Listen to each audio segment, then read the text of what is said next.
guys, I have some absolutely delicious schadenfreude for you today. Taking pleasure in the misery of horrible people. Obama's come out and made a statement about Trump calling him a traitor, which is fun.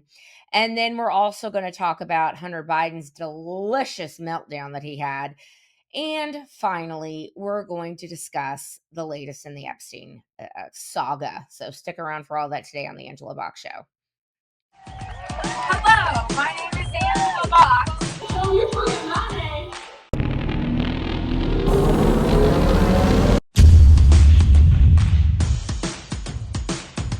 Okay, Obama popped his big old eared head out in the middle of, taping podcast episodes of Michelle Obama's, in my opinion. That podcast where she goes and takes a dump on her husband all day long. It's pretty great if you haven't seen it. Obama popped his head up because Donald Trump is basically accusing him of treason and his entire administration of treason and inventing the Trump-Russia collusion hoax and the Crossfire Hurricane hoax and all the things that they did, okay? So Obama came out and he basically said, I'm paraphrasing, that clown, Donald Trump, normally I would not deign to comment on anything he says, but I have to come out and say that this is absolutely ridiculous and my administration was clean and pure as the wind-driven snow. Basically saying that every single intelligence operative that he employed said that there was a Russia colluded with Trump, which, y'all, this is what Democrats still believe. They are still clinging to this idea that Trump and Putin got together and they were like, ooh, let's steal the election from the most beautiful and qualified woman on planet Earth ever to run for the presidency, Hillary Clinton.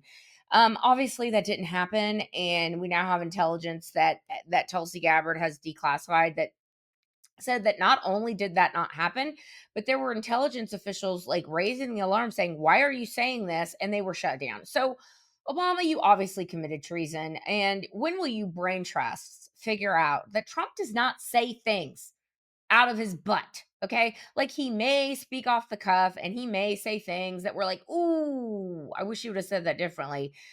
But has he ever been proven wrong? No. Let's go through just a few things that these evil people were all wrapped up in. The Trump-Russia collusion hoax, Crossfire Hurricane, the impeachment hoax number 1, impeachment hoax number 2, COVID, the stolen election of 2020, and most likely the assassination attempts. Like, it's all the same people.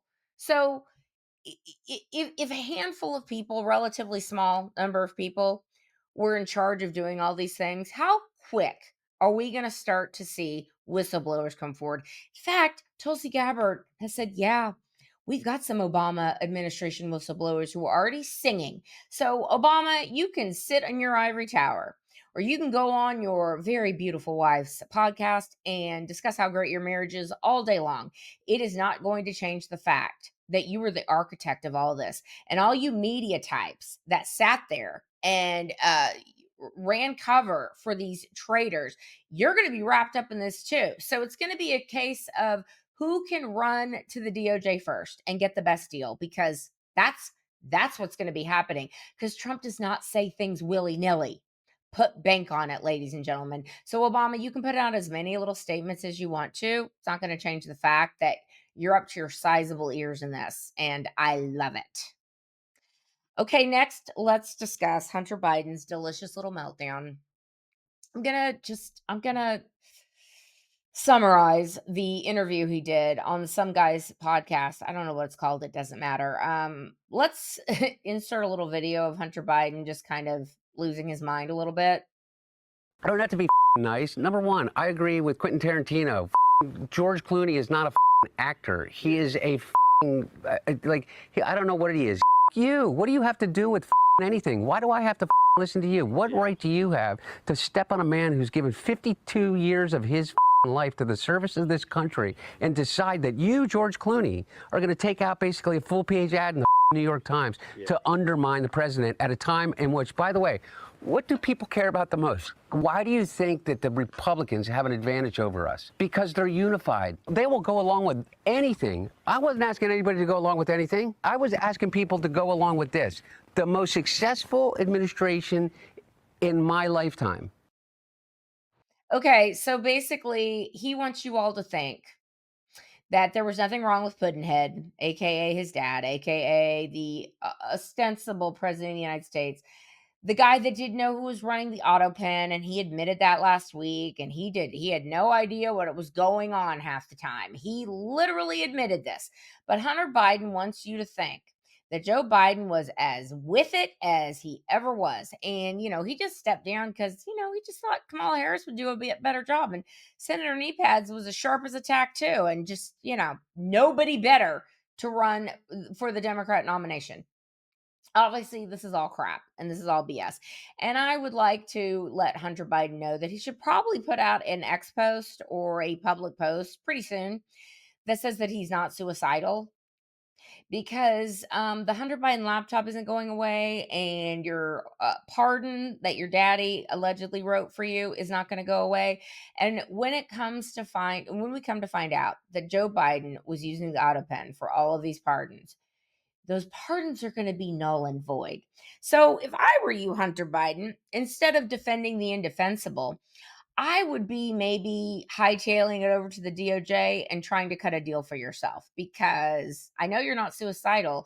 And if you end up dead of a drug overdose, like, no one is going to believe that this just accidentally happened. But spoiler alert, that's probably what's going to happen to Hunter Biden. But look, I I get that he has to defend his daddy. It's fine. Defend your daddy. I get it. You guys have no employable skills whatsoever. This is all you're good for is criminality. And the gravy train is coming to a hard stop, and you guys are screwed. I get it. I get it. But you cannot defend your dad being, hopped up on Ambien, I guess is the latest excuse, for his disastrous performance against Trump in the debate. Blaming George Clooney, blaming Obama, like, good luck, Hunter, good luck. It's not gonna work, and if I were you, I would be trying to make a deal, because y'all are going down, and I love it. Okay, finally, the Epstein stuff, the saga doth continue. I've come to the conclusion that once again, Trump is playing all of you like a fiddle, ladies and gentlemen. And I will say this, it bears repeating. If Trump was truly, legitimately in the Epstein files, or flew to Lolita Island to have sex with underage girls, like, we would have known about that when he called for all the Mexican rapists to be deported. Like, we would have known about that in 2015. Okay. His name, if it was all over the Epstein files, we would have known it. Okay. So Trump coming out and saying that probably the same people that created the Russia collusion hoax perhaps had something to do with the Epstein files, I don't think is that far of a cry from probably what reality is. And Pam Bondi and Todd Blanche, of the second in command at the DOJ, is now saying, hey, we'll be happy to go talk to Ghislaine Maxwell, and she can maybe tell us what she knows.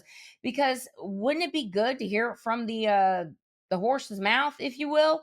Hear from Jeffrey Epstein's main homegirl what was really going on, and perhaps she needs to put out a post saying that she's not suicidal either. And I think that the DOJ is probably going to have to make a deal with that devil, because if they can't trust what's in the Epstein files, allegedly, then they're going to have to hear it from the woman herself that maybe knows where all the proverbial bodies are buried, and make a deal with her. Make a deal that she needs to come talk to Congress. And on that note, to go to the top of the episode, Mike Johnson is saying that they're going to probably be subpoenaing Barack Obama too. Let's talk about what you knew and when you knew it, Barack, when it comes to the Trump Russia collusion hoax and everything else you rubbed your sizable ears on. So, y'all, this is just another delicious lesson in karma, and maybe not doing horrible things to get ahead and to cover your own asses, because it always, always comes out in the end. And we love Schadenfreude here at the Angela Bach Show. And that's where I'm going to leave it today, because the plot doth thicken. All right, let me know what you think down below. Like, subscribe, do all the things. And until next time, everybody, thy will be done. Bye.